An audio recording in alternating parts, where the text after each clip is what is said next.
টাঙ্গাইলের ঘাটাইল উপজেলার লোকেরপাড়া গ্রামে পরকীয়া সন্দেহে মোবারক হোসেন খান নামের এক ব্যক্তির লিঙ্গ কেটে দিয়েছেন স্ত্রী মায়া খাতুন। বুধবার দিবাগত রাতে এই গৃহবধূ তার স্বামীর লিঙ্গ কর্তন করেন। স্থানীয়রা জানায়, উত্তর লোকেরপাড়া গ্রামের নুলু খানের ছেলে মোবারক হোসেন খান ও তার স্ত্রী মায়া দীর্ঘদিন ঢাকায় থেকে একটি পোশাক কারখানায় কাজ করতেন। বসুন্ধরা, উত্তরা, বনশ্রী, কুড়িল ও বাড্ডা সহ রাজধানীর বিভিন্ন স্থানে অভিজাত ও অত্যাধুনিক মানের ফ্ল্যাট কেনার এক নির্ভরযোগ্য প্রতিষ্ঠান প্লেজেন্ট প্রপার্টিজ লিমিটেড। তাই আপনার স্বপ্নের আবাসনের জন্য আজই যোগাযোগ করুন।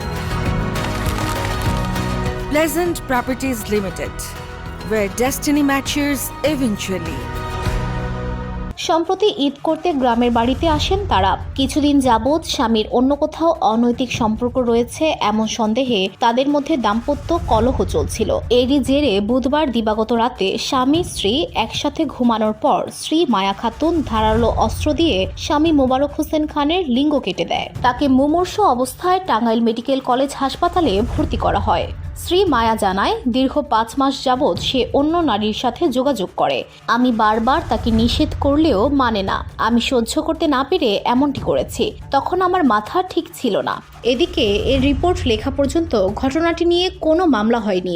পারিবারিকভাবে মীমাংসার চেষ্টা চলছে বলেও স্থানীয় সূত্রে জানা গেছে। VOD Bangla news desk.